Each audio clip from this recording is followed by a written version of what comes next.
नमस्कार, मैं आपका साथी प्रभाकर कुमार। आज आपको ले चलूंगा पटना के दो सबसे शहरी और विकसित लोकसभा क्षेत्रों के दौरे पे, पटना साहिब और पाटलिपुत्रा। पटना साहिब को बिहार का सबसे विकसित और शहरी लोकसभा क्षेत्र आसानी से बोला जा सकता है, जिसका नाम तख्त श्री पटना साहिब पे रखा गया है, सिखों के 10वें गुरु श्री गोविंद सिंह जी के जन्मस्थली के नाम पे। बिहार के सबसे बड़ी आबादी वाले इस लोकसभा क्षेत्र के ज्यादातर इलाके शहरी इलाकों में फैले हैं, जिसका केंद्र राजधानी पटना है और यहाँ के ज्यादातर मुद्दे भी थोड़े अलग हैं, थोड़े हटके। चलिए आइए नब्ज जांचते हैं पटना साहिब और पाटलिपुत्रा।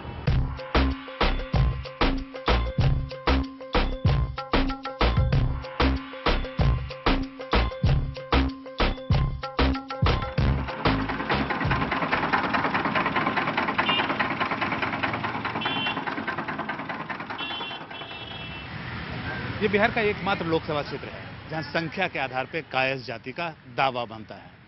इसी कारण से ज्यादातर पार्टी के उम्मीदवार इसी जाति से आते हैं। और अगर पटना का चुनावी बुखार नापना हो आपको, तो पटना के गांधी मैदान से अच्छा कोई भी जगह नहीं हो सकती। ये बताइए कि अभी जो आप लोग मॉर्निंग वॉक करते हैं, अभी तो केवल राजनीति की बात होती होगी।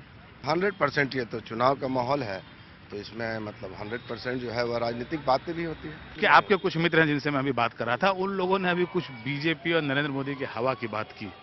आप मानते हैं कि ऐसी कोई हवा चल रही है? शहर के मतदाताओं में और शहर के जो भी लोग हैं उनमें शहरीकरण है और वह कहेंगे ही कि बीजेपी का हवा चल रहा है। शहरों में भी डिवीजन है, लोग अब सीधे संप्रदायवाद को नहीं चाह रहा है। बिहार में लालू यादव से बड़ा, बिहार नहीं बल्कि देश में लालू यादव से बड़ा कोई दूसरा नेता है नहीं। यहाँ पे जो पहले जो दबे कुचले लोग थे वो नहीं बोल पा रहे थे, उनके आने से ये चीज़ जरूर हुआ कि एक बराबर का दर्जा दिया गया उन लोगों को। शिक्षा जो नहीं थी गांव घर में मिला। हाँ, कुछ इंफ्रास्ट्रक्चर डेवलपमेंट उन्होंने नहीं किया था।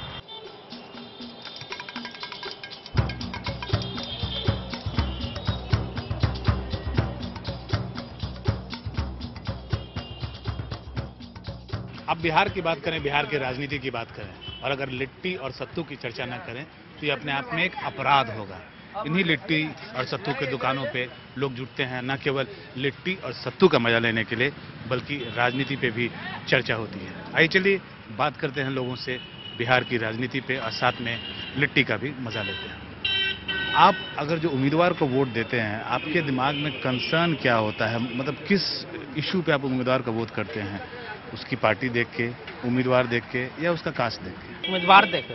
हम तो इम्पोर्टेंट ज़्यादा पहले पार्टी को देते हैं, सेकंड इम्पोर्टेंट उम्मीदवार को देते हैं। मीडिया ही है जो आज तक इतना वहां तक पहुंचा दिया मोदी जी को, जहां तक हम लोग नहीं सोचते थे। आपका कहने का मतलब है कि कुछ लहर वहर है नहीं, मीडिया पहुंचा दिया? मीडिया पहुंचा दिया। इसका लहर है, कोई मीडिया का नहीं बनाया हुआ है, इसका लहर है।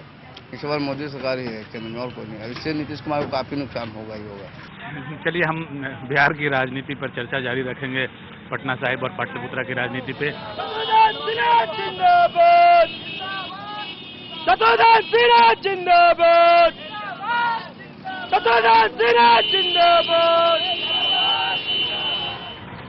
मंडई पे हम पटना सिटी एरिया में मौजूद है। यहाँ पे आम आदमी पार्टी की जो कैंडिडेट हैं प्रवीण अमानुल्लाह, वो यहाँ पद यात्रा कर रही हैं।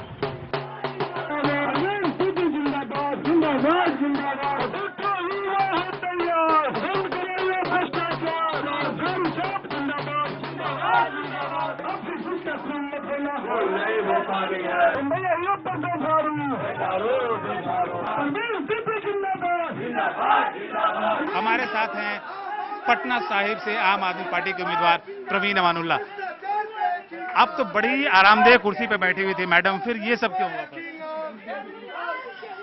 ये हमको आराम नहीं दे रहा था वो कुर्सी, हमको यही अच्छा आरामदेह लगता है। जनता के लिए संघर्ष करना, जनता के हम लोग चाहते हैं, रियल डेवलपमेंट चाहते हैं। हम लोग हवा देने नहीं आए हैं। 67 साल से लोग को धोखा दिया जा रहा है, उनको फॉल्स प्रॉमिसेस किया जा रहा है। And now I want to be with a group that offers real hope and real work for the people, and that is what I'm completely committed.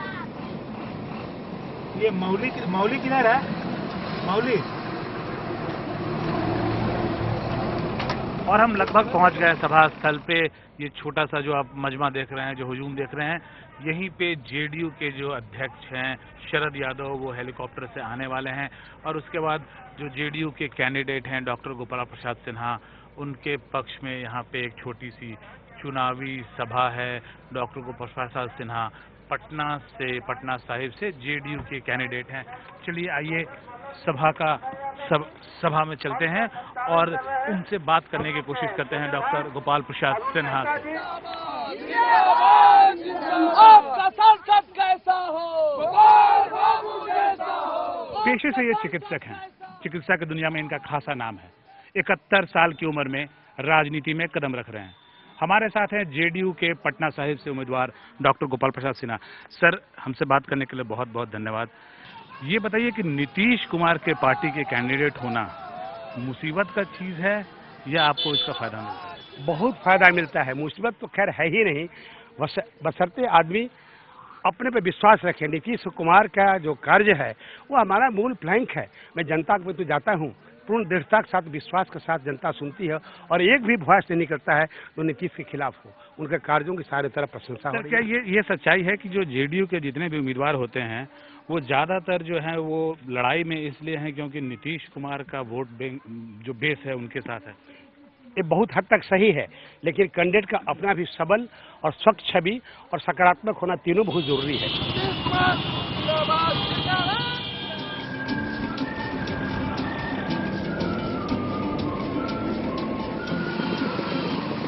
हम मौजूद हैं गांव की इसी एक चौपाल पे, एक चाय की दुकान पे, जहां लोग नॉर्मली जुटते हैं और इन कैंडिडेट्स ये जो खड़े हैं इनके भविष्य का फैसला करते हैं। तो मुद्दा क्या होगा?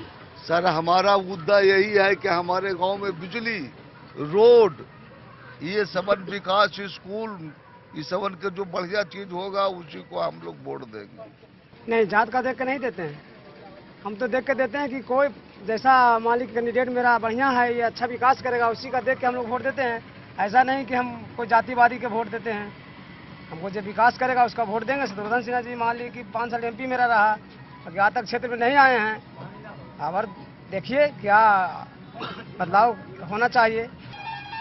जहाँ तक चौपालों की बात करेंगे, जहाँ पर गांव में इस तरह के चाय दुकान की बात करेंगे, तो इसका काफ़ी अहम होता है, इसलिए क्योंकि लोग यहाँ पे जुटते हैं और यहीं पे चुनावी चर्चा होती है, चाहे वो चाय पे हो, चाहे वो अखबार के साथ हो, और यहीं पे तय होता है जो क्षेत्र में, रण क्षेत्र में जो उम्मीदवार हैं उनके भविष्य।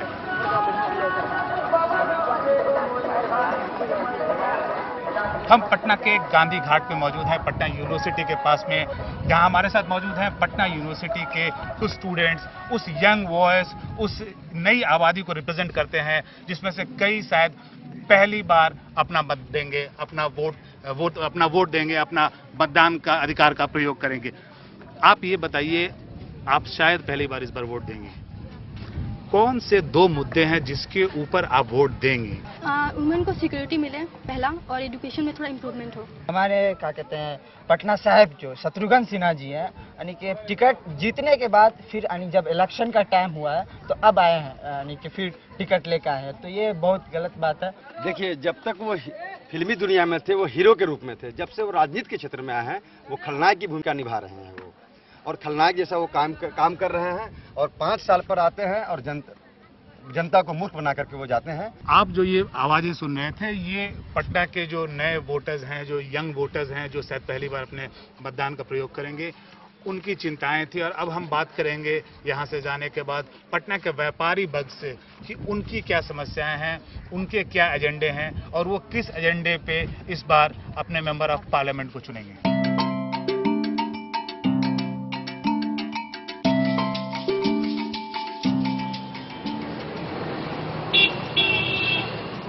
हम मौजूद हैं पटना सिटी इलाके में, जो पटना और पटना साहिब क्षेत्र का व्यवसायिक केंद्र माना जाता है, और हमारे साथ मौजूद हैं यहाँ के कुछ व्यवसायी संघ के प्रतिनिधि और कुछ यहाँ के व्यवसायी। आइए इनसे बात करते हैं, इनसे जानने की कोशिश करते हैं इनके एजेंडे में क्या है, इनकी समस्याएं क्या हैं। हम व्यवसायी हैं और हमारे व्यवसायिक मंडियों में हमेशा अपराध होता रहता है, चोरी और डकैती की घटनाएं चलती रहती हैं। सरकार का इस पर कोई ध्यान नहीं होता है, कोई प्रतिनिधि इस पर ध्यान नहीं देते।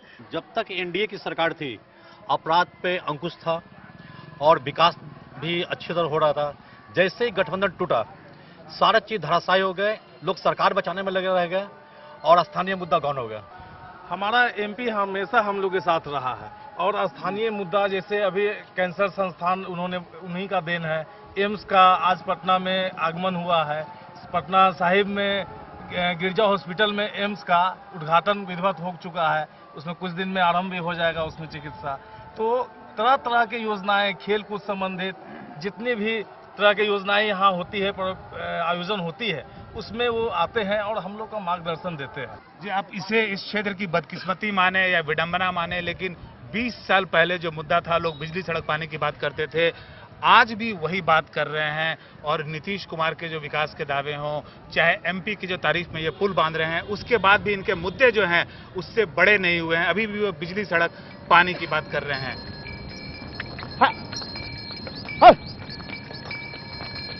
ब्रेक के बाद हम चलेंगे पाटलिपुत्रा लोकसभा क्षेत्र में, जो पटना साहिब से सटा हुआ एक क्षेत्र है, चर्चा में है, लोगों की जुबान पे है। एक ऐसी लड़ाई के कारण जिसे लोग बड़ी दिलचस्पी से देख रहे हैं, यादवों के दंगल के रूप में। पटना के ग्रामीण इलाकों में फैला यह क्षेत्र न केवल सरसों के खेत और बिहार की लिट्टी के लिए जाना जाता है, बल्कि यादवों के गढ़ के रूप में भी जाना जाता है।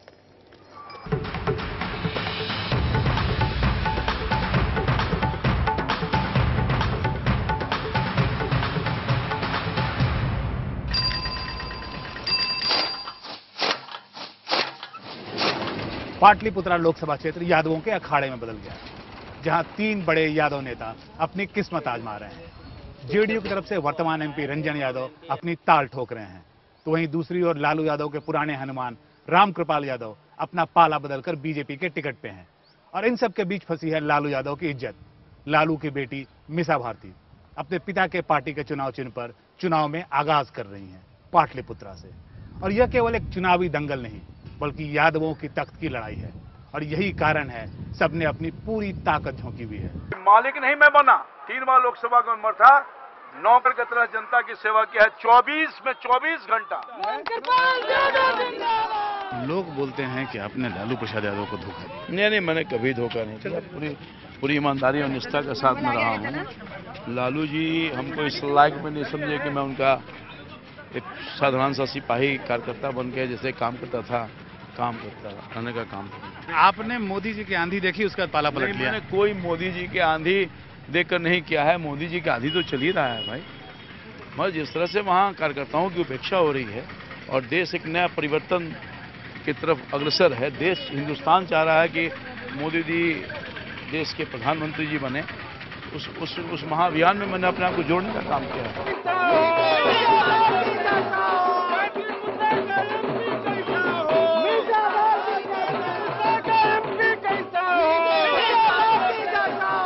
मीसा जी, आप पहली बार कंटेस्ट कर रही हैं लोकसभा इलेक्शन, ये क्या चाचा और भतीजी की लड़ाई बन के रह गई है?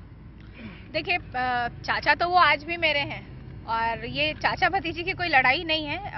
लोकतंत्र में वो भी एक दूसरी पार्टी से लड़ेंगे और मैं अपनी आरजेडी पार्टी से लग रही हूँ, बीजेपी से लड़ेंगे। तो ये चाचा भतीजी की कोई लड़ाई नहीं है, ये एक विचारधारा की लड़ाई है। बट आपको देखा जाता है कि आप एक पैरा ड्रॉप लीडर हैं और आपको एडवांटेज ये मिलता है कि आप लालू प्रसाद यादव की बेटी हैं। देखिए, मुझे कोई मतलब एडवांटेज तो है मेरा कि मैं लालू प्रसाद की बेटी हूँ। तो ये कोई राजतंत्र तो है नहीं, ये लोकतंत्र है। तो फाइनली जाना तो जनता के बीच ही है, चाहे वो मैं हूँ या कोई और। पाटलिपुत्रा अपने उम्मीदवारों के चलते एक वीआईपी लोकसभा क्षेत्र बन गया है। न केवल मीडिया की नजर में, बल्कि हर कोई इसे बड़े दिलचस्पी से देख रहा है। पर वोटरों के लिए बहुत कुछ नहीं बदला है। जमीन पे उनकी जंग अब भी जारी है, बिजली, पानी और सड़क जैसी छोटी जरूरतों के लिए। हम मौजूद हैं एक यादव बहुल गांव में। आइए लोगों से बात करते हैं। पटना से आप केवल 36 किलोमीटर दूर हैं और यहाँ बिजली आई नहीं आज तक? नहीं, आज तक नहीं आई है बिजली। आज यहाँ गांव के कोई प्रोग्रेस नहीं आज तक हुआ। सर मतलब यहाँ पर तो हर चीज़ का मतलब अभी मतलब प्रॉब्लम है। जैसे अभी सड़क का भी नहीं है, देख रहे हैं कि मतलब सड़क अभी कच्ची सड़क है। यहाँ पर आने जाने का सुविधा भी नहीं है बिल्कुल। बारिश में मतलब आदमी किस तरह से मतलब आता जाता है कि हम लोग हर साल के भांति माने मतदान कर देते हैं। लोग जीत के जाते हैं, कोई भी हो जाते हैं जीत कर, और फिर दोबारा फिर देखने भी नहीं आते हैं। पढ़ाई करते हैं, स्कूल में जाते हैं पढ़ने। नहीं, घर में कैसे पढ़ते हो? रात में ललटेन दिया से पढ़ते हैं। यादवों के बस्ती में यादवों की नपटो छोड़ने के बाद चलते हैं सिगोड़ी गांव में। मुसलमानों की बड़ी बस्ती है, बुनकरों का बड़ा कस्बा है। उनसे बात करते हैं, उनके तेवर जानते हैं।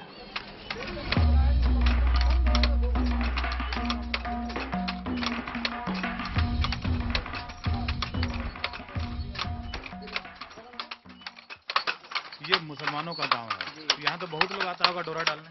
जी बहुत, सबका ध्यान यही रहबे करता है। सारा नेता का ध्यान सिगोड़िए पर रहता है कि सिगोड़ी इधर गया उधर सब जाएगा। आपके एमपी अभी जेडीयू से हैं, लालू यादव की बेटी भी खड़ी हैं, वो भी बड़े उम्मीद में है कि मुसलमान इस बार उन्हीं को वोट दें। हाँ ठीक है, वोट तो देने के लिए वो उम्मीद रखे हुए हैं, मगर हम लोग तो बेउम्मीद कर दिए। फंस जाते हैं सवाल। कोई नेता कहते हैं कि जितला के बाद भी करा देंगे, जितला के बाद भी करा देंगे, बुनकर का काम देंगे, बुनकर के इतना लोन देंगे, ये करेंगे वो करेंगे, और जितला के बाद फिर 5 साल के भी फिक्र जाते हैं। कि जब लालू की सरकार पहली बार बिहार में आई थी तो हमारे के यहाँ बिजली थी, लेकिन 2 महीने के अंदर में जो बिजली हमारे के यहाँ से चला गया, 15 साल लालू को हुकूमत रहा, कभी हमारे के यहाँ बिजली नहीं आया और रोड भी खत्म हो गया। नीतीश कुमार जी की सरकार हमको रोड, बिजली, पानी टंकी, पुल सारा चीज दिया।